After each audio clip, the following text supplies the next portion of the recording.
Hi అండి అందరికి. Welcome to Godavari dot ముచ్చట్ల ఛానల్. ఈరోజు ములక్కడ జీడిపప్పు టమాటా ఎలా వండాలో చూపిస్తున్నాను. సింపుల్ గా ఇద్దరు ముగ్గురికి వచ్చేలాగా వండుతున్నాను. ఒక్కసారి చూడండి.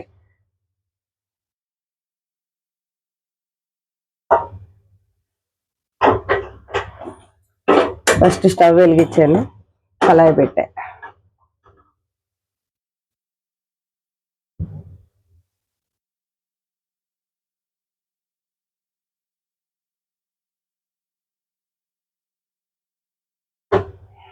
ఇప్పుడు కళాయి వీటెక్కిపోతుంది.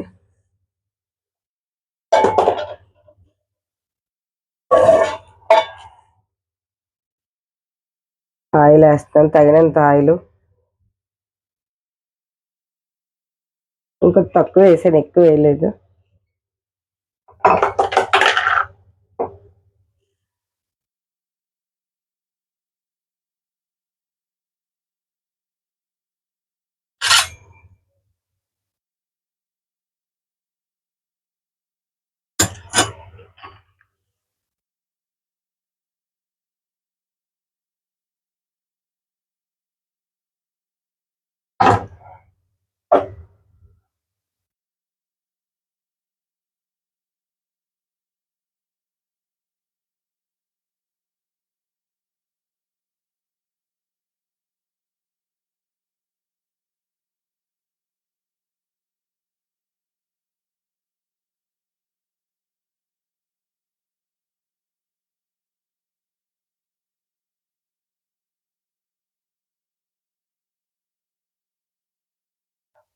కళాయి వీటెక్కిపోయింది. కొద్దిగా జీడిపప్పు ఫస్ట్ ఆయిల్ వేసేస్తున్నాను.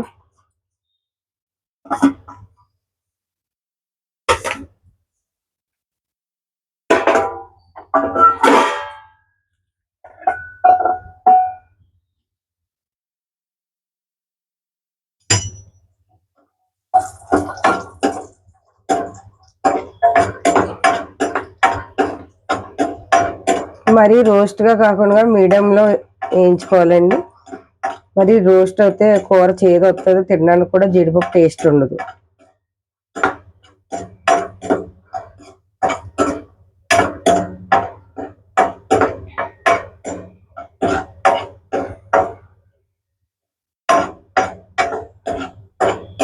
చాలు, ఇలాగా తీసేసుకుంటున్నాను ఇంక నేను.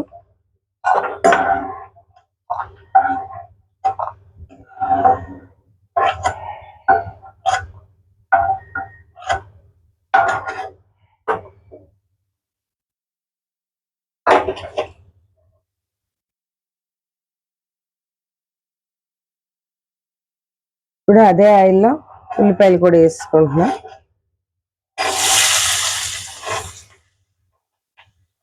ములక్కడ టమాటా జీడిపప్పుకి కొంచెం ఉల్లిపాయ ఎక్కువ ఉండాలి.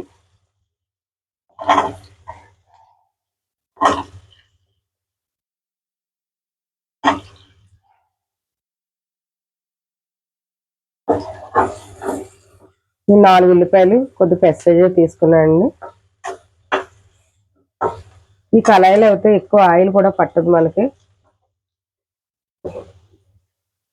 ఇప్పుడు ఈ ఉల్లిపాయ వేగేటప్పుడే నేను ఇందులో కొంచెం సాల్ట్ వేసేస్తున్నాను.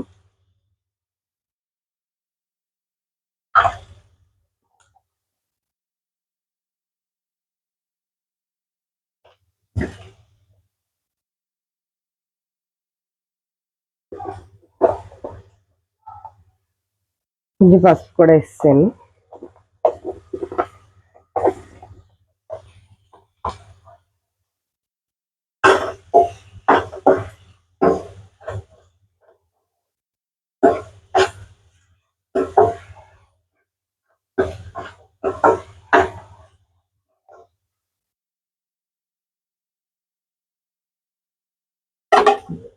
ఇప్పుడు ఇలా 10 నిమిషాలు సిమ్లోనే మగ్గాలి అలా ఉల్లిపాయ. కరెక్ట్గా 10 నిమిషాలు పడుతుంది. ఒక 5 నిమిషాలు మగ్గినప్పటికి ఇందులో ములక్కడ కూడా వేసామనుకోండి, ఉల్లిపాయ ములక్కడ చక్కగా మగ్గుతాయి. ఈ రెండు కొంచెం మగ్గిన తర్వాత టమాటా వేసుకోవాలి. ఇప్పుడు ఎంతవరకు వచ్చిందన్నది మూత తీసి, వా మగ్గిపోయింది. ఇప్పుడు హాఫ్ బాయిల్ అయింది ఉల్లిపాయ అండి. ఇప్పుడు ఇందులో ఓన్లీ ములక్కాడ ఒక్కటే వేస్తున్నాను, ఎందుకంటే ములక్కాడ బేగా మగ్గదు కదా.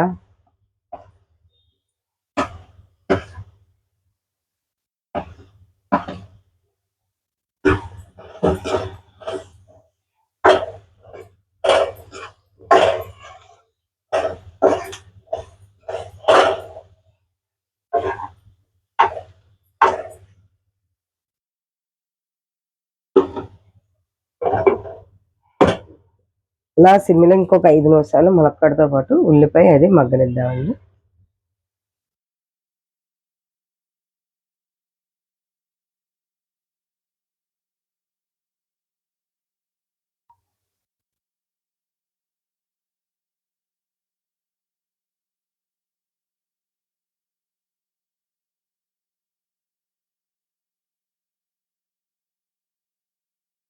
ఈ లోపల దోసకి కొద్ది పప్పు బియ్యం నానబెట్టుకుందాం.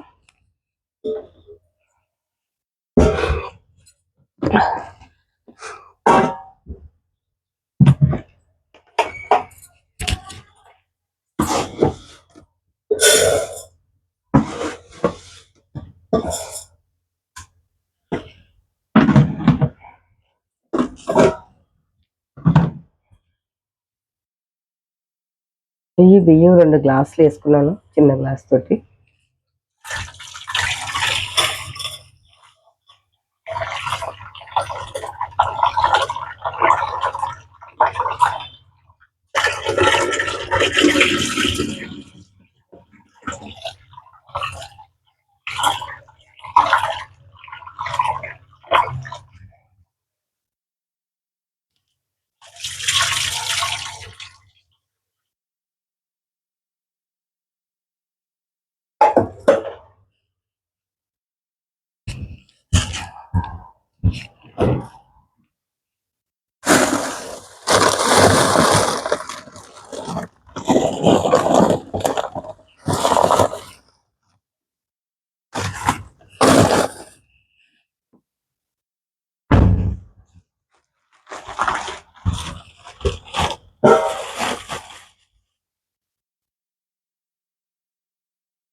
ఇవి 1/2 కిలో బియ్యం ఉంటాయండి. 1/2 కిలో బియ్యం కడిగేసాను. ఇప్పుడు ఇందులోకి సాయిగుళ్ళు ఈ గ్లాస్తో 2 గ్లాసులు సాయిగుళ్ళు వేస్తున్నాను.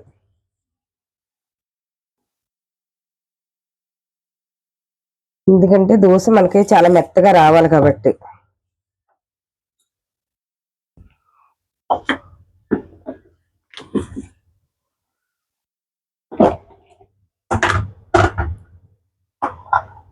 ఇప్పుడు ఇందులో మెంతులు చూడండి, స్పూన్తో 2 స్పూన్లు వేస్తున్నాను. మెంతులు వేయడం వల్ల ఏంటంటే అటు టేస్ట్ ఉంటుంది, సలవ కూడా చేస్తుంది, ఒంటికి కూడా మంచిది. కప్పం ఇలాంటివి ఏం పట్టం మనకి.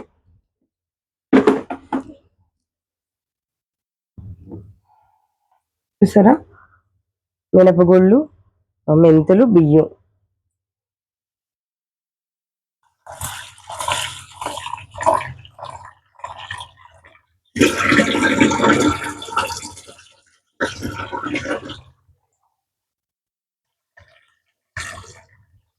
ఇవి అలా సాయంత్రానికి నానుతాయండి.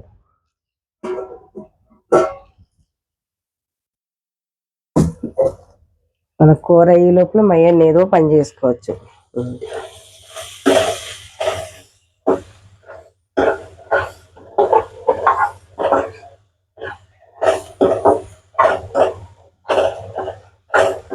ఇప్పుడు ములక్కాడ కూడా బాయిల్ అయిపోయింది, ఉల్లిపాయ కూడా బాగా చక్కగా దగ్గరికి అయిపోయింది. ఇప్పుడు ఇందులో టమాటా వేసేస్తున్నాను. చూడండి, కట్ చేసి పెట్టుకున్న టమాటా.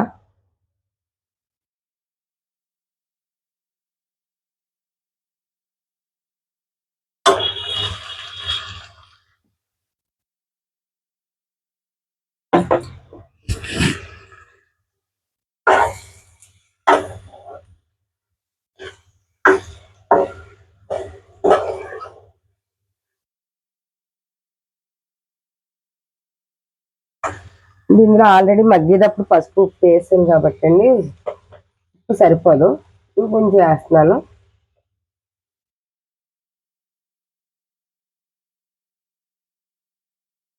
మనం దగ్గరికి అయ్యాక మళ్ళీ ఒకసారి చూసుకుంటే సరిపోద్ది. ఈ కర్రీ అన్నంలోకైనా, దోశలోకైనా, చపాతీకైనా, దేనికైనా బాగుంటుంది. చాలా సింపుల్గా వండుకోవచ్చు. బ్యాచిలర్స్ ఇద్దరేసి ఇలా ఉంటారు చూసారా స్టూడెంట్స్, వాళ్ళు కూడా వండుకోవచ్చు. ఇప్పుడు దీన్ని ఇలాగే మగ్గనిద్దాం.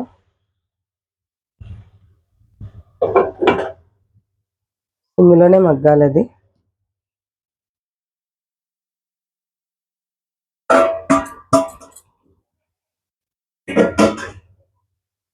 ఈ లోపల ఏదైనా పని ఉంటే చేసేసుకోవచ్చు మనం అయ్యని మగ్గి లోపల. ఇప్పుడు కర్రీ ఎంతవరకు మగ్గిందో చూద్దాం. మా దగ్గరికి మగ్గిపోయింది. ఇప్పుడు ఇందులో జీడిపప్పు వేసేస్తున్నాను, వేపేసి పెట్టిన జీడిపప్పు. జీడిపప్పు అంటే మనం ఇంట్లో ఒక 4-5 ఉంటే దాన్ని బట్టి మీరు జీడిపప్పు అవి ఎక్కువ వేసుకోవచ్చు. ములక్కడ మేము ఎంతమంది లేవు, ఇంట్లో ఇద్దరు ఉన్నాం, అందుకనేసి తక్కువ కర్రీ వండుకుంటున్నాం.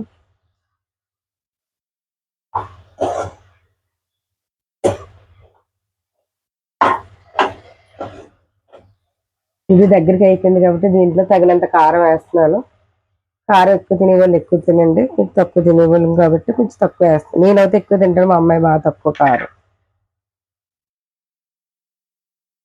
అయినా ఈరోజు శనివారం మా అమ్మాయి మధ్యాహ్నం తిందో, సాయంత్రానికి ఏ చపాతీకైనా అని కొంచెం వేసాను కారం.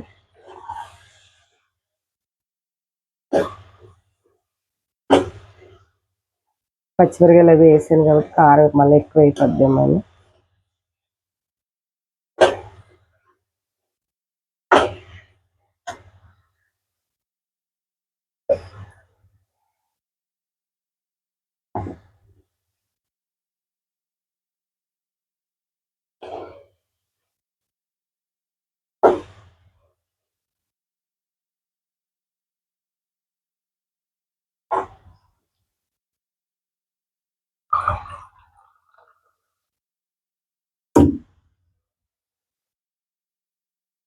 దీంట్లో ఎంత వాటర్ కావాలో చూసుకుని మనం ఎగ్జాంపుల్ చేసుకోవాలి. ఎందుకంటే ములక్కడ మగ్గుతుంది, ఎందుకంటే మరీ ఎక్కువ వేస్తాం అనుకోండి ములక్కడ జావ అయిపోద్ది, బాగోదు.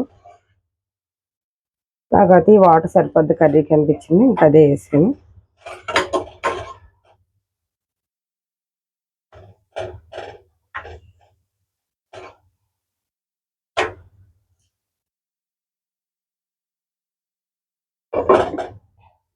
సిమ్లో పెట్టేసాను, పక్కన రైస్ కూడా పెట్టేసుకున్నాను, రైస్ కూడా అయిపోద్ది అనేసి. కుక్కర్ చూసారా, రైస్ కూడా అయిపోతుంది ఒక సైడ్.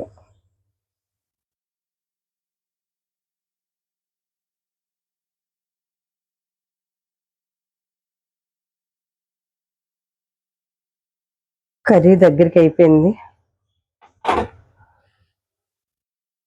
ఇప్పుడు కూర దగ్గరికి అయిపోతుంది కాబట్టి దీంట్లో మసాలాలు ఏం వేయకూడదండి. ఇది ధనియాలు, జీలకర్ర, కొద్ది గరం మసాలా పౌడరు. నేను ఎంత కావాలో అంతే వేసుకుంటున్నాను, ఎందుకంటే టమాటా వేసాం కాబట్టి మనం ఎక్కువ మసాలా వేయకూడదు. చూడండి ఒక స్పూన్ వేస్తున్నాను అంతే, అంతమించి ఏం వేయట్లేదు.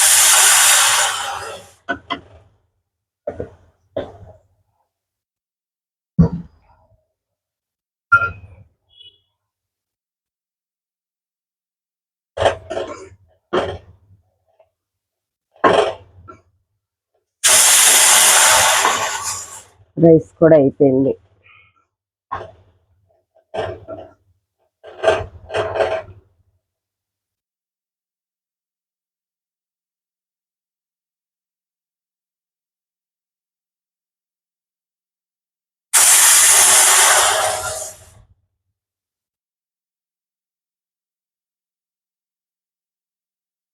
కడిగేసి పెట్టుకున్నాను, కొత్తిమీర కట్ చేసేసి ఇప్పుడు పైన వేసేస్తున్నాను. కూర రెడీ అయిపోయింది కాబట్టి రైస్ కూడా అయిపోయింది.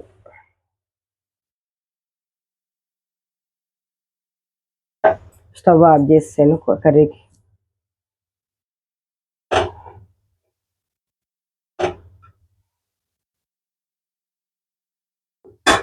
ములక్కడ టమాటా కర్రీ రెడీ అయిపోయిందండి ఈరోజు. చూసారా, ములక్కడ టమాటా జీడిపప్పు కర్రీ అండి ఇది.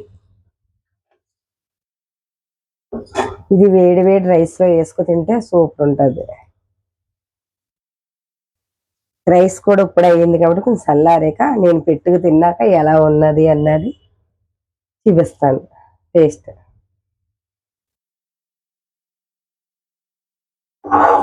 వేడి వేడి అన్నం.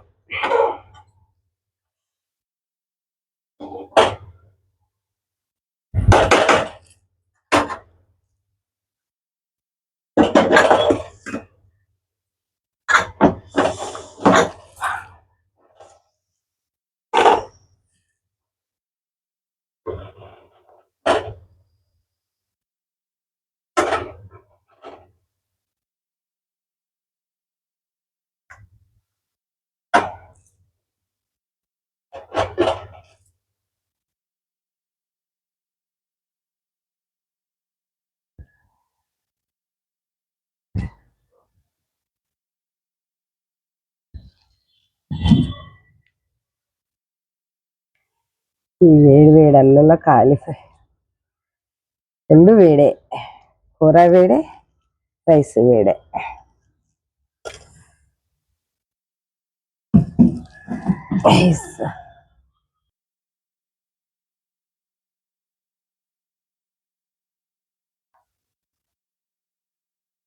వేడి వేడి అన్నం కాలిపోతుంది. ములక్కడ జీడిపప్పు కర్రీ మాత్రం చాలా అదిరిపోయిందండి. టమాటా వేసి వండితే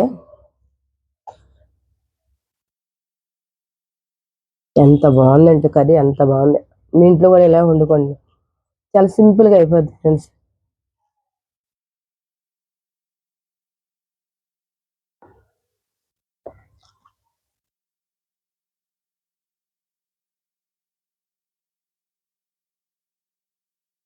ములక్కడ కూడా మెత్తగా ఉడిపోయింది.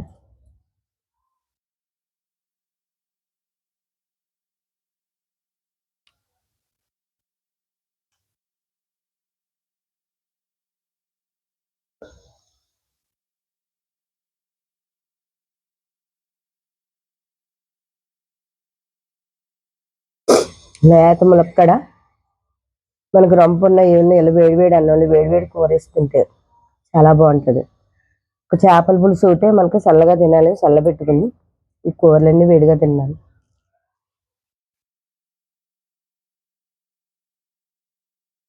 ఎంత బాగుందంటే అంత బాగుందండి ములక్కడ జీడిపప్పు టమాటా.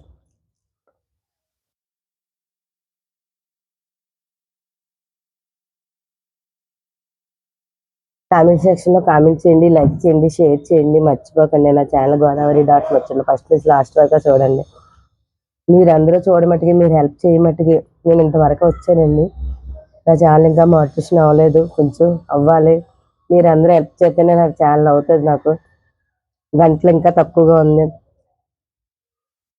లక్షల జనాలు చూస్తున్నారు, 8,000 చిల్లర నాకు ఛానల్లో లైక్ చేసి షేర్ చేశారు. అందరూ కూడా సబ్స్క్రైబ్ చేసుకున్న ఛానల్ మీరు ఇంకా ముందుకు తీసుకెళ్లాలని నేను కోరుకుంటున్నాను. నా ఛానల్ని మీకు ఇంకా మంచి మంచి వంటలతో మీ ముందుకు వస్తాను. Bye friends. గోదావరి డాట్ ముచ్చట్ల ఛానల్ మర్చిపోకండి, లైక్ చేయండి, షేర్ చేయండి, సబ్స్క్రైబ్ చేసుకోండి, గంట బెల్ కొట్టండి ఫ్రెండ్స్. బాయ్.